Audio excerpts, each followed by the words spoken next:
Today I'm comparing the Blackmagic Cinema Camera 6K with the FUJIFILM X-H2S. First of all, let's talk about the build quality of both of these cameras. The Blackmagic Cinema Camera 6K has basically the same body as the previous generation 6K Pro from Blackmagic. It definitely feels more plasticky than the Fujifilm, and the body is way thicker. However, it definitely feels solid in hand. The grip is also very comfortable. And overall, I would say that build quality wise, it is not the best out there, but that's kind of the trade-off that you have to make at this price point. The X-H2S, on the other hand, I would say the build quality of the X-H2S is very good. You have this finish of the body that feels like an extra grip. You also have all these buttons, the top screen that allows you to see all your settings, and some details here and there that definitely makes it feel like Fujifilm spent more money on the body finish of this particular camera.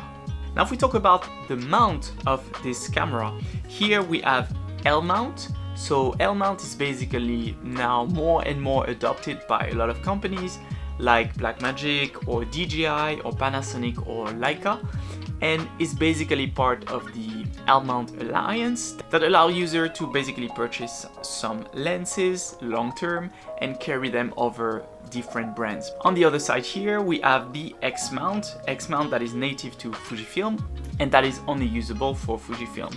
So overall, I would say that definitely having L-mount on this camera will allow users to have a wider range of lenses, but of course you can use adapters on either of these cameras. Now in terms of sensor, well, the Blackmagic features a full frame 6.2K sensor, while the X-H2S features an APS-C 6.2K stack sensor.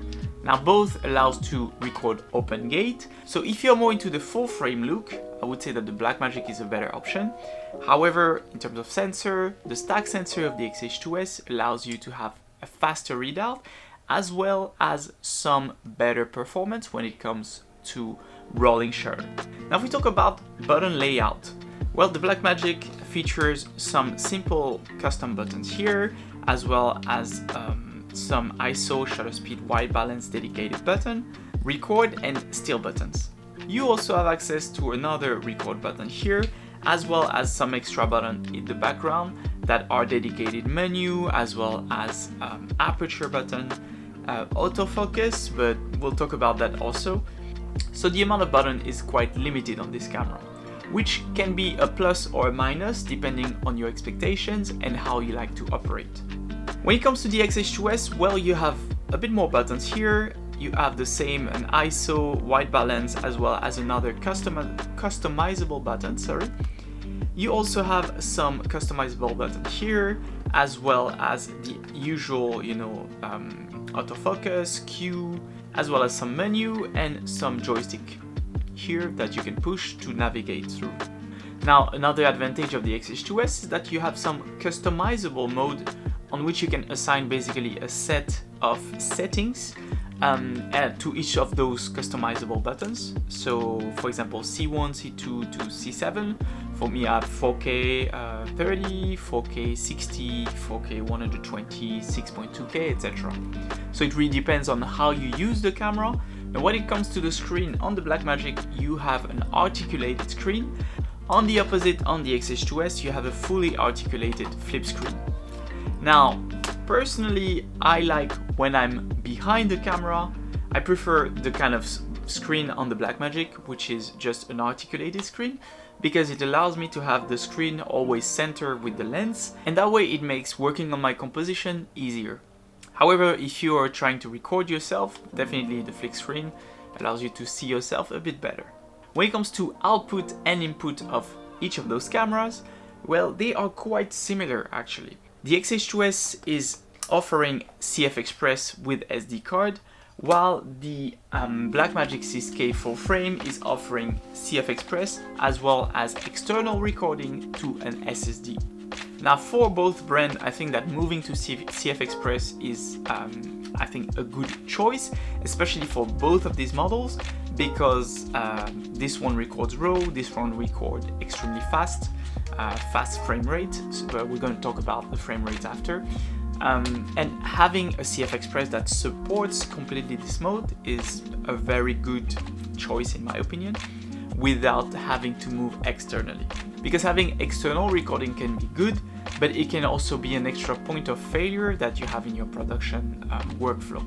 On the other side of the camera, well, you have on both cameras microphone jack port, HDMI, USB-C. However, on the Blackmagic you also have two XLR ports that you can use for audio mixing. No SDI ports though, but overall on the ports side I would say that the Blackmagic has better output-input options. Now if we talk about the different formats that both cameras can capture, the Fujifilm can capture ProRes RAW externally as well as ProRes internally. However, the Blackmagic 6K can capture Blackmagic RAW. So it really depends on your workflow here. If you're more of a ProRes kind of workflow person, then the Fujifilm is a better option. If you're a B-RAW kind of person, then the Blackmagic is definitely the better choice. Now in terms of resolution as well as frame rate, the Fujifilm is able to shoot up to 4K 120 frames per second, as well as 6.2K open gate up to 30 frames per second. On the other side, you have the Blackmagic 6K that is able to shoot 6.2K open gate up to 30 frames per second, and 4K up to 60 frames per second. So if speed is a must for you, then here the Fujifilm is also the better option. However, let's not forget that the Blackmagic is able to shoot RAW in all those formats. So you have internal RAW recording at those frame rates. Sorry, editor's note here. One thing that I forgot to mention as well is that if you're into monitoring tools, if you're into Zebra, into focus monitoring, into anything pretty much, the Blackmagic is also what you should try to go basically, because you have all those tools included in the camera, you don't need an external monitor. So if you're trying to compare those two cameras, definitely the Blackmagic here is the way to go. Now, if we're talking about image quality, both cameras produce great pictures. However, I do have to say that the color depth and also the overall image look that the Blackmagic 6K produces is just amazing at this price point. Overall, definitely the 6K in terms of image quality, pure and only image quality, is superior in my opinion to the Fujifilm X-H2S. Now I've used the X-H2S extensively.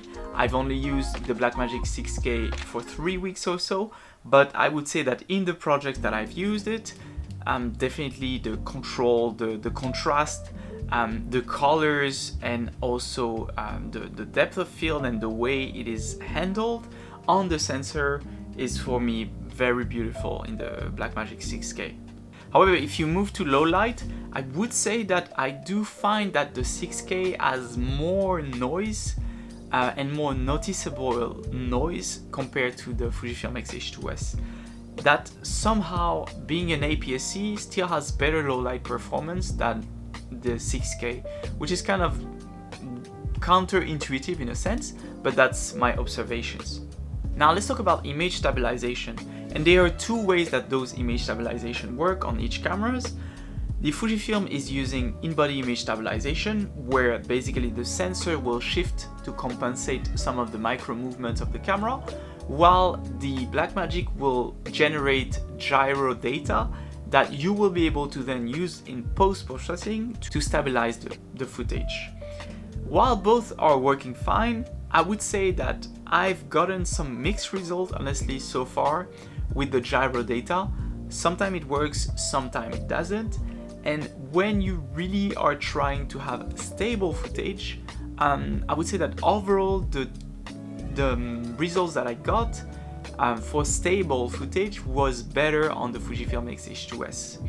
Now, I would add though that the way I film is not necessarily that I want to get rid of every single movement of the camera, and I want everything to be smooth, especially with the Blackmagic Cinema Camera 6K.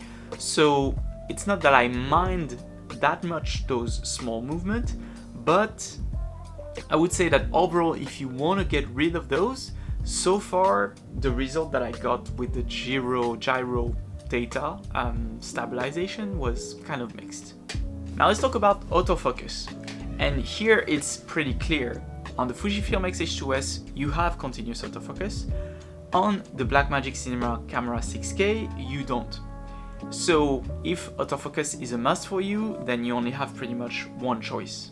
And that's kind of disappointing, I would say, and kind of underwhelming, because Blackmagic is now moving to the L mount and can now take advantage of the autofocus solution of lenses from the L mount, right? From Sigma, from Panasonic and other makers out there. But unfortunately, the autofocus system is not working. So it's kind of counterintuitive. Now you have access to more autofocus lenses, but the autofocus still doesn't work and still hunts a lot. So definitely I would say that if you want to use this camera, be ready to focus pull a lot, otherwise that is definitely not for you. Okay, so we have two cameras at similar to identical price, $2,500 or so. So which one should you choose? Well, in my opinion, if image quality is what matters the most for you, if you are mostly behind the camera, and if you are comfortable with the B-roll workflow, then there is no doubt to have. I think that the Blackmagic Cinema Camera 6K is the better choice. Especially if you already have L-mount lenses, then you can definitely invest in this system. And even if you update or upgrade your system later on, I think that they will stick to L-mount at this point, and you will be able to also switch system more easily. However, that doesn't mean that this camera is perfect, because if you're more into ProRes, if rolling shutter is something that is very important for you, if 4K 120 is what you want to have as well, and also if you want to have autofocus, then there is no doubt to have. I think that the FUJIFILM X-H2S is a better choice. So it makes it quite easy to really separate the kind of users that would pick one or the other. Alright, so thank you for watching today's video. Let me know if you have any question about any of those two cameras. And if you've missed it, check out this video right here where I review the FUJIFILM X-H2S in more details. I'll see you there.